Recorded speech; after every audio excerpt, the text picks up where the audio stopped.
Hello guys! Welcome back to my vlog. So ito ang first vlog ko sa tips ko sa paano ibaba yung normal pressure, high blood, at yung palpitation. So i-share ko lang kasi yung nangyari sa akin. Dito kasi ako sa Saudi Riyadh. So kaya ako nag-post yung nakaraan tungkol sa palpitation. May pinost po kasi yung exercise kung paano alisin yung palpitation. So bali i-share ko yung nangyari talaga kung bakit at paano alisin yung mga medication na binigay ng gamot ng doktor. So intro muna tayo.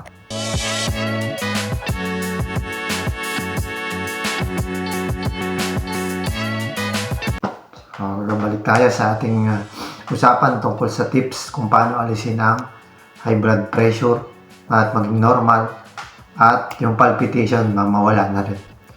So, i-share ko lang yung nangyari sa akin kasi nasa Pinas ako bago ko dumating dito na alam ko may hypertension na ako, tapos binigyan ako ng gamot na beta blocker. Ito yung beta blocker.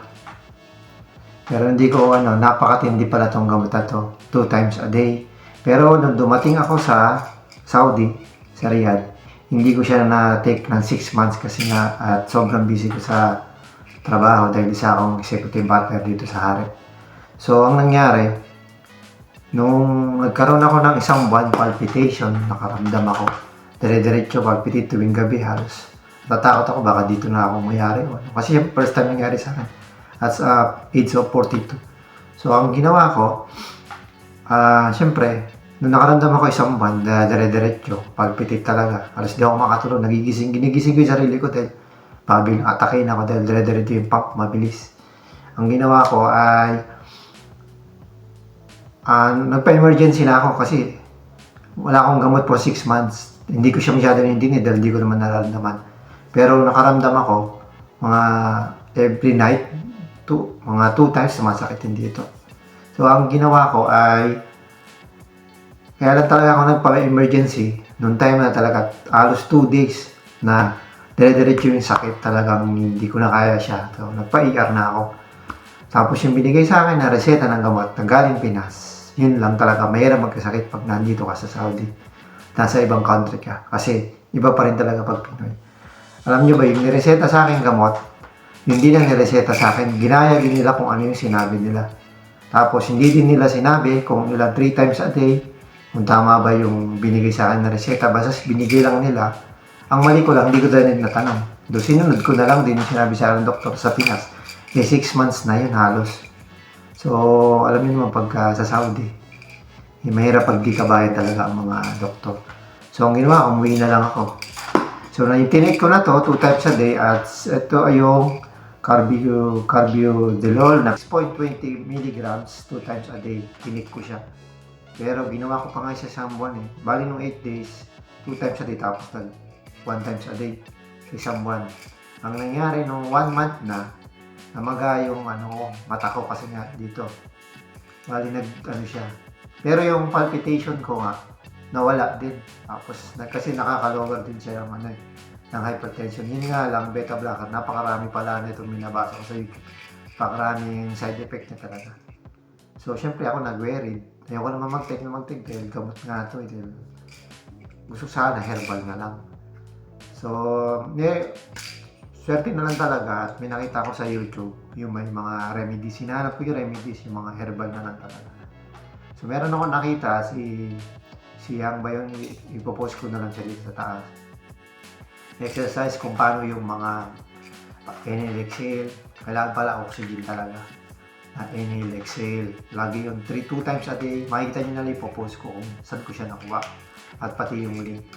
Tapos, syempre, kailangan water talaga. Kasi ito, hydro water, H2O, hydro water, yung H2O, monoxide yung ibig sabihin nun. Talagang kailangan natin ng oxygen sa katawan. So, isa din sa nagpataas sa akin ng hypertension kasi madalas akong puna. Siyempre, lalo na yung mga nasa abroad. Sa bahay lang, hindi nakakapagpa-araw, hindi nakakapag-exercise. Kain lang, puyat, tulog yan, nakakataas sa hypertension, palpitation. Isa rin yan. Stress, kakaisip. So, ang nangyari sa akin, ginawa ko na lang, nag-self-medication ako. Ginawa ko, ni-stop ko kasi nagulat ako na magaya yung mata ko dahil dito. Takot ako dahil nabasa ko, pagka namaga pala sa mata mo, isa sa nakita ko sa YouTube, ang side effect, mamamaga yung mata mo. So, ang ginawa ko ay, gano'n na lang ako, nag-self-medication ako. Ginawa ko, tinigil ko na siya. Kasi may mga nakita akong remedies na mga exercise, healthy tips, mga remedies. Meron din ako na isa nakita yung doktor tungkol na water therapies. Talaga, ang laki ng may tutulong ng water therapy talaga. Tsaka at proper diet. So yung unang nakita kong doktor sa exercise niya talaga, ang galing. Hinihilot mo yung mga ganito niya, dip-dip, tapos yan, sample yan. Gaganon, tapos gaganon. Ipopost ko na lang siya dyan para makita niya. Every 2 times a day ginagawa. Ngayon nawala. Talagang ano siya, nawala yung palpitation ko kasi inhale exhale kasi kailangan natin ng oxygen. Pero pag inhale exhale maganda, sa labas tayo kaya nasa mga maganda. Kung nasa Pinas maganda yung mga nasa tabing dagat, napakaganda. Siyempre fresh air yung makukuha. Pero tubig pa rin talaga kasi 70% ng katawan natin tubig. Yun yung napanood ko. Ito ang laking tulong sa akin. At nagbawas na din ako ng kanin. Lahat bawas sa kain, diet talaga. Saka yung isa sa nagpalakas sa akin, ang alam ko, dahil yung soft drinks. Hindi ko siya tinigilan. Isang buwan, nagpapalpitit ako, umiinom pa din ako. Yun ang mali ko, tsaka nagkakape ako. Laging gusto ko matamis. Yun, isa din yun, inalis ko niya yung matamis sa katawan ko. So, mga pinalit ko, marami ako mga pinalit. Mga pinalit ko ito, yung oatmeal, yan. Kalas ko, merienda, kahit anong oras, pwede ito. Oatmeal fiber sa katawan. Tapos, itong apple. Yan. Apple din kasi, pag may acid reflux ka, maganda sa tiyan to. Pwede naman kayo magtingin kung ano pa sa YouTube, kung ano yung mga maganda sa katawan. Dapat talaga puro fresh. Tapos sinasabayan ko na lang din siya nito. Nawala yung alternate nyo, once a day, ganun. Kaya itong omega 3. Omega 3, yung 1,000, omega 3 kasi good for the heart din to. At itong Centrum. Pero once a day, itong ano kasi mataas to, 1,000. Alam ko ito, 1,000 din siya. Kaya gawin nyo 2 times a day o once a day, ganun lang. 2 times a day, take nyo 1 tablet lang. Huwag nyo nang pagsabayin kasi malakas talaga itong mga kabatan. Saka ito, yung isa din sa mga kinakain ko, yung cereal, gatas.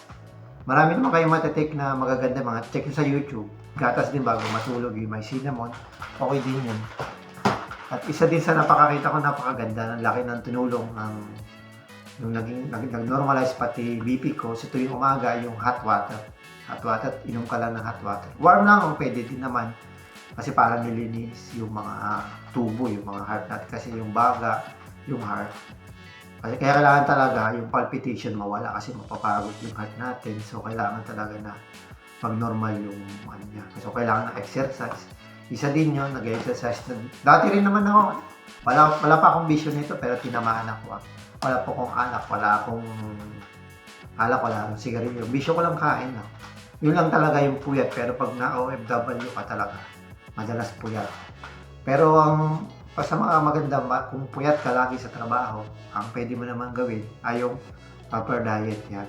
Proper diet, kakain ka talaga, sa maganda breakfast talaga. Heavy meal, breakfast, lunch, tapos sa gabi wag na. Pahinga na. Kung pwede, mga ano-ano lang. Mga apple yan, pwede yung mga apple. Mga apple, pwede nyo naman banatan na kahit 2 beses. Kasi maganda sa sadyan. Marami pwedeng makita sa mga magaganda. Green tea, maganda yung green tea, yung black, yung kape yan, tinigil ko na yung kape. Minsan na lang talaga once in a week, pero kalahati na lang sachet. Pero wag na kayo mag-sachet talaga, malakas yung sachet. Ano siya, maganda kung mga black coffee, pero konti na lang din kasi black coffee, matapang yan.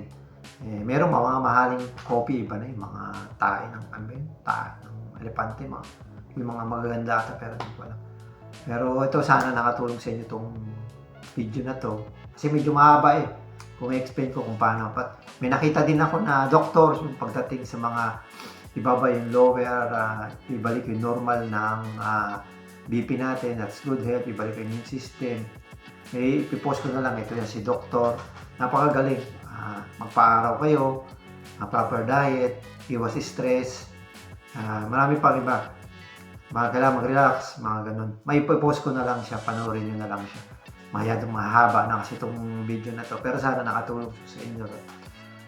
Pa-like and share na lang din, pa-subscribe bago tayo sa ating channel. Sana makatulong po, lalo na yung mga OFW, lalo yung mga walang time na bumili ng gamot. Kung kailangan nyo lang talaga ng self-medication. Pero napakaganda talaga, tubig lang talaga. At yung hot water sa umaga, napakaganda sa katawan.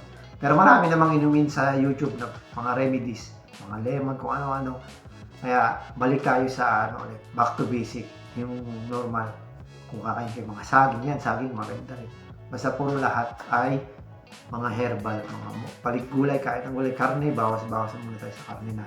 Lalo pa nagkakain na tayo mga 30. At yung soft drinks, lahat ng matamis, alisin nyo na sa katawan.